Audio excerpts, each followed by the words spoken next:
teaching people from one place to another until we got to one place called a place in Ondo State. I remember the name of this town very well now. Then later he was invited to come and be the imam at the establishment of Odeomu, then in Osun, now in Osun State. He, being an itinerant scholar, all his children are also scholars. That's our grandparents and our direct parents too. My own father, let me start from there. My father was an itinerant scholar, like his grandfather. He used to teach from one village to another, and I used to follow him. I remember I followed him between 1969 and 1979. When I was at the age of 3, I started following him with big box of books that we carry from one village to another. It actually exposed me to dawah, where you do dawah without anybody saying well done. So that is where we got that. As I'm telling you, as of today, 90% of members of our family are either scholar here, either imam there, either imam there, no matter the other course which they do. I'm just one of them. There's nothing special in me that others don't have. There are 4 types of scholars. There are some that lead prayers, there are some that preaches, there are some that teaches, there are some that they involve in spiritual things. All are combined in our family, which we have. Then after that, I started my primary school at Azadin Primary School in 1972 to 1978. We went to what we call modern school in the Western region. Then it's not common in any other place. It is mainly in Western region. It is a school between primary school and secondary school. The one you can now use now as a JSS. But that time, it is 3 years of modern school, 5 or 4 years of secondary school. So I went to St. Pius Modern School, but I didn't stay long there before I got admission to secondary school at Islamic Grammar School, Modakoke. By the special grace of Allah, I also got admission in 1987 to the Great University of Ibadan. And by the special grace of Allah, in a very mild way, I'm a Zekite from the Great University of Ibadan. Then after, I came to Abuja for my service. And from then, it has been from one place to another. I came to Islamic Training Mosque at Madala as a copper. From there, I moved to Sheikh Shagari Islamic Center at Irawan as manager and headmaster. From there, I moved to Asaruddin Mosque as the chief imam. From there, by Allah's grace, Al-Afrikiy was established in January 6, 2003. Thank you very much for that, sir. Now, Al-Afrikiy. There is no way you hear about Imam Fuad. The first thing that comes to your mind is Al-Afrikiy Islamic Society of Nigeria. How was it? How did this start here? I told you that I was the first pioneer imam of Asaruddin here in Abuja. That was a crisis. Although, right from childhood, I've told you, the only work I know was Islamic Dawah, following my father. And I was in secondary school too. I moved to Mararike. I was also teaching. Even from Form 3, I was the head of an Islamic institution. Then after that, I moved to Ansarudin. In Ansarudin, because of my background, I told you I came from Islamic family. That in fact, the name of our compound in Odeomu is called Ilekeu. If you go to Odeomu, tell them you are going to Ilekeu. The meaning of Ilekeu means school. And as I'm talking to you now, we have still more than 300 Almajiris who are learning in my family house. So, when I got to Ansarudin, the kind of family thing in me could not allow me to take certain things. Then there was a crisis. I have to move out. when I move out, I have a vision of what I want to be, or the kind of niche I want to create for myself in this Islamic da'wah. I've been watching my parents while I grew up, and I've been criticizing them positively on certain things to be done.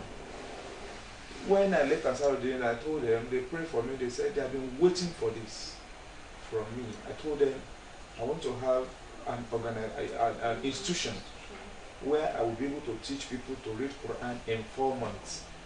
What gave me that inspiration was in our family. You see some people which they have been in my family house before they even married my mother. We graduated, we still meet them, are still learning. I began to revolutionize. I say, what is happening? Can't people go and do some other things? It is when people can't do some other things that my mind, I became agitated. Until when I left Ansarudin and I started that, I want this thing that has been disturbing my mind, let me start it. And I started it with the intention that I don't want to deal with any Islamic organization again in my life. I just want to teach and go. And 4 months Quranic course will not allow anybody to stay with me for long. I won't stay with anyone. So I saw it as a perfect thing which I needed that time. But God has his own reason. When we started Al-Afrikiy, the only thing we do then was to teach people to read Quran in 4 months. Then later, we requested for a parcel of land to start building, to have our school. Then permanent secretary, the former governor of Niger State, came to our aid and said, no, there is a land, people should go and take it up. When you take it up, start praying Juma there so that you'll be able to acquire the land. We got the land on a Tuesday, we started praying the following Friday, 4 days later. He supported us in everything that was needed before that land was taken away from us. Alhamdulillah, it is history now. Those who took over the land, we have known where they are, whom they are, we have known their status. Alhamdulillah. When we started the Juma prayer, don't forget, academy started first. Juma prayer followed because we want to take over the land. And before you know it, in less than 3-4 months, it became the talk of the town. Everybody was coming because of the currency of the khutbah and because of the relevancy of the khutbah that Allah guided us to do. After that, some people who followed me from Ansarudin and some friends who have seen things the way being done, especially Justice Mustafa Kabi, was part. Say, this thing, you can still be meeting and be able, this kind of experience you have, you can still do it and begin to have certain things so that we'll be able to help the community more. We say, okay, because I did not want society, a kind of Islamic society the way we have it now, because of my experience where I was coming from. I didn't want any society. So we now started, we were using somebody's house, Barrister Ipimisho. We started using his house in late 2003. And that time, we named the organization Ghalib Islamic Society and not Al-Afrikiy. So when we went to Corporate Affairs Commission to register it, they said they will not register Ghalib, Hizbullah al-Ghalib, that's the name. They will not register Hizbullah al-Ghalib because of the Hizbullah in Lebanon that has been causing problems that we should look for. We could not get another name than to register Al-Afrikiy Islamic Society. That was in 2004, 2004. So that's how we got that Al-Afrikiy Society. What I was running away from, now, by providence, by Allah's decision, it came back. And now we started Al-Afrikiy Islamic Society. And Alhamdulillah, one thing we need to thank Allah for. The kind and caliber of people who Allah joined us together in Al-Afrikiy Society is like we are one single family. We have people from the northeast, from the northwest, from the north central, from the southeast, from the south and from the southwest. Like our chairman is from north central, our Amira is also from north central part. The first secretary of women is from the northeast. The PRO and the treasurer is from Edo, and we have a brother too from Enugu, where I'm from Oshun. So it now became a national thing. And up to today, Alhamdulillah, with complete family organization where we are seriously interwoven. Seriously interwoven. And that is why, and Alhamdulillah today, Al-Afrikiy Society now gave back to so many other things. For example, we gave back to the first one, Al-Afrikiy Food Bank, where we started feeding people with just, we started with a woman with 6 children. That was the first we did. Then it increased that year to like 4 families we were able to feed. Then we now say, that was in 2004. We now said, the way people are now coming, let us make it more organized. We set up a committee in 2004 to start planning for 2005. And they succeeded. It improved. By 2006, the embassy became interested. They started supporting us from 2006. Last year, then later, a man who has been helping people in providing food for people, discovered what we are doing. He came by himself, he joined us, and he became the chairman. He took over from the former chairman of Food Bank, who has gone to go and contest as governor of Kogi State, Captain Idris Wada, who was the chairman of the Food Bank. So incidentally, the moment he left, this man came, and when he came, he brought a lot of revolution into the food bank. By last year's Ramadan, we were feeding nothing less than 1,500 people every day of 3 square meal. Not just one, 3 square meal. The moment you break your fast before you leave after Isha, 3 square meal. And quality and quantity food. That will also lead to Al-Afrikiy women. I mean Al-Afrikiy Society. Al-Afrikiy women is so dynamic that they do things now in which when the American government, when they want to do the election, the first Obama's election, they invited only one woman from Nigeria. That woman is from Al-Afrikiy, and it led to the JUST. We have what we call the JUST. That JUST is the NGO Al-Afrikiy that monitors election, considers gender, good governance, and so many other things. We are the only Islamic organization that monitors the last general election, beside Form 1. But we are the most recognized. Al-Afrikiy worldwide, we monitor 2011 election and 2015 general election. The recent one, the Bayelsa and Kogi rescheduled election, we are the only Islamic organization that monitor it, based on the experience we had from that woman that was invited by the US government. And besides, it also led to Al-Afrikiy Teenagers Workshop.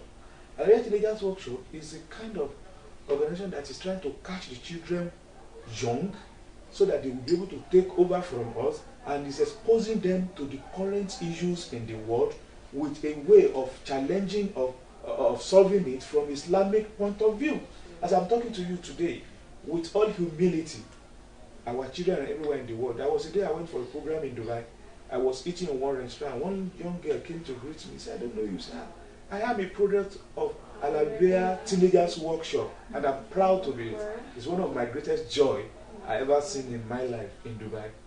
So that one also led to our food bank, now led to Al-Afrikiy Zakat Foundation. We discovered that some people used to give us zakat to feed people, and it was wrong from jurisprudently. It was wrong for us to use it that way. Later, we have to create Zakat Foundation away from the food bank. If you give us money, you say this is your Zakat Foundation, Zakat money, we put it to Zakat, and we use that Zakat to fund people, to empower people. Today, we have raised nothing less than 2,000 or thereabout. We have spent nothing less than 50 million that we have disbursed. And with the special grace of Allah, some of our recipients have been building houses, raising their siblings up to. So we thank God. Thank you very much for that, sir. My esteemed viewers at home, if you are just joining us, the program is Pride of Ummah, and my guest on the program today is Imam Fuad Adeyemi. He is the National Chief Imam of Al-Afrikiy Islamic Society of Nigeria. Now, sir, other Islamic organizations like NASFAD and all of that do have branches across Nigeria. So is Al-Afrikiy to having? Well, first and foremost, we are unlike most Islamic organizations because we have a focus. our focus is not just their salads. We do a kind of ta'lim that is needed for the modern day. So because of that, then we also need sincere integration and sincere love among ourselves. So that's why we have to stop most people who are actually requesting for branches, who personally have stepped it down. As I'm talking to you now, some people are calling us from Ikorodu. They've gotten about 80 to 100 members, which I'm still trying because we branch. But by Allah's grace, I'm talking to you now. We have a branch in Lokoja, we have in Gwagwalada, we have in Naimba, we have in Nokene, we have in Ampa, we have in Kaduna. The Sokoto one is just granting. We have in Offa, we have in Lagos, and we have a branch in Atlanta, US. Lastly, in 2012, there was an award given to the American Ambassadors Award on Humanitarian Services, and since that 2012, no one has received that same award. We want you to talk on this award. Well, I actually don't like talking about myself, but incidentally, it's not myself. That award, to me, I believe it was given to Al-Afrikiy organization and not Fuad as a person. But they wrote Imam Fuad on it. But believe me, I know, because what we do in Al-Afrikiy is a family thing. I wish you were there when we are doing our food bank. Some are in charge of only sweeping, and that is the only thing they do. I know you must have witnessed it. Some are in charge of only washing plates. That is where they are. Some are in charge of buying pepper from the market. That is their department. So some are in charge of cooking. Some are in charge of taking food from kitchen to the serving area, and that is their only work. So how can anybody say he's the one that is the most important in that place? So because of that, I always see that award as Al-Afrikiy Award. That award was, they said, it was specially created for Al-Afrikiy. American government, they asked the ambassador here to coordinate it. And as I'm talking to you with all humility, I even met the ambassador. They said they've not seen anybody that qualified to have that award since it was given to us in Al-Afrikiy. And that award also carried a $5,000 monetary support. It will interest you that what we used with that $5,000 was that it was the year in which there was flood in Kogi and part of the something. Two things encourage us to do what we did with it. The governor of the states was our own. Then besides, we have the intention of reaching to everybody and everywhere. We Muslims will be complacent. We believe it doesn't concern us. If anything happening, you see our colleagues or other brothers from anything be doing so many things. But the Muslims, we always, so we actually want to change the community with our action, not with our talk. So we moved down there and we used the money to buy materials for the flood victims of 2012 in Kogi State. Thank you very much. We appreciate you for being on the program today. To all organizations and individuals, change the world not by the words of your mouth but by action, as he has earlier said. And he's doing it, and in fact virtually everybody, every Nigerian, in fact not even only Nigerians, Americans know he's doing it. That was why he was the only one giving the award, the American Ambassadors Award on Humanitarian Services, which nobody has received again since 2012. Whatever you are doing, whether you're an individual or an organization, make it perfect. Do whatever you want to do because of Allah, not because of human being or because of what people will say about you. Do everything fi sabilillah. Inshallah Rahman, this is where we'll be drawing the curtain on the program today. For sponsorship, advert placements and inquiries, please don't hesitate to call our numbers 080-5558-4444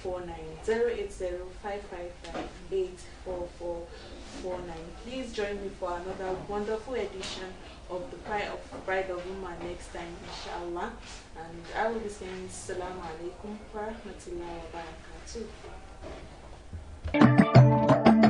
Oh Allah the Almighty, Allahu Allah, protect me and guide me, Allahu Allah, oh, to your love and mercy. Ya Allah, don't deprive me. Ina da wasu al'ada da muke yi, dole ba ka yin wani abu sai wata ya kama kaza ga watan kaza ya dace da rana kaza. Shi yasa na san tafiyar wata ma kafin ma fara karatu a littattafai. Sai na ga abin da na sani al'ada, tafiyar wata shine kuma littattafan fiqh suke magana akai, shine kuma kimiyya suke magana akai. Sai ka hada da al'ada da kuma kimiyya da kuma hadisan annabi da kuma maganganun malaman fiqh, sai ga abu ya zo iri guda. Idan muka bar wannan al'amura to za mu iya kama al'amura da ba daidai ba. Muna da memba a nan, muna tare da shi, memba ne na wata ƙungiya ta ganin wata ta duniya, suna da halkuta ɗinsu a Dubai, Abu Dhabi. Idan aka ana miti sai shi musu fa kada a yi mana irin watan Najeriya. Sun san Najeriya ana ganin watan gobe tun kafin na jiya ya ƙare. Wallahi haka suke faɗi, sai a yi dariya sha amalan wasa muke maka, amma sun san da gaske ne. Haka yake faruwa a Najeriya. To yana daga cikin muhimmanci wa'annan al'amura. Azumi ba a yin shi sai an tabbatar da ganin wata. Yanzu wannan da muke gani wa'annan ayoyi, idan har mutum yana ganin wata ko rana za ta iya canza tafiyanta saboda wani ya gani don wata karama, to sai mu dubi wa'annan ayoyi. Allah yake faɗi bal yuridu al-insanu liyafjura amama yas'alu ayyana yawmul qiyamah fa idha bariqa al-basar wa khasafa al-qamar wa jumi'a ash-shams wal-qamar yaqulu al-insanu yawma ayna al-mafar. Duniya ta zo ƙarshe kenan idan har rana ko wata suka canza tsarin da Allah ya yi su. huwa alladhi ja'ala ash-shamsa diya'an wal qamara nuran wa qaddarahu manazila, har wannan manazil din suka canza wannan tafiyar, to ƙarshen duniya ta zo kenan. Kowa ya shirya ma alamun tashin kiyama al-kubra, shine iza shamsu kuwirat wa idha an-nujumu kadarat wa idha as-sama'u fatarat wa idha as-sama'u kushidat. Duka wayannan yana da cikin alamun su. Wata da rana, kamar wata akwai wasu taurari da ake kiran su buruj, was sama'i zatul buruj, da Allah ya rantsuwa da su guda 28, kuma masaukai na wata guda 28. Idan tauraro ɗaya ya fito ta yamma zai yi kwana 13. A ƙarshen rana ta 13 zai fada a lokacin fitowar alfijir, yayin da rana za ta faɗi. Yana faɗuwa ɗaya kuma zai fito. Wannan buruj ɗin suna da sunaye, malaman ilimi sun san su, suna faɗi. Imam Shankidi a tafsirin sa wannan aya sai da ya kawo sunayen su ɗaya bayan ɗaya. Imam Sa'di sai da ya kawo sunayen su ɗaya bayan ɗaya. Ibn Taymiyyah sai da ya kawo sunayen su ɗaya bayan ɗaya. Yana da littafi akan wannan mas'ala. To idan ɗaya ya faɗi ya yi kwana 13, a ranar na 13 na ƙarshe da fitowar alfijir zai faɗi, sai kuma ɗaya ya ɓullo ta mafitar rana, shi ma zai 13. In ka kirga 13 so 28 zai baka kwana 364. su ne kwanakin shekara, su ne al-buruj da Allah yake magana ga sunan. lokacin da ɗaya yasqutu shine yujadu 28 najaman ma'rufatul matali fi azminati sana kullaha wa hiya al-ma'rufa bi manazil al-qamari al-28. su ne masaukaiya na wata kuma guda 28 shine wata yake yi. A ranar da 28 bai fitowa ta nan, ya gama wa'annan masaukaiya sai ya fito ta yamma wa shi gari 29, ko kuma ya huta kwana 2.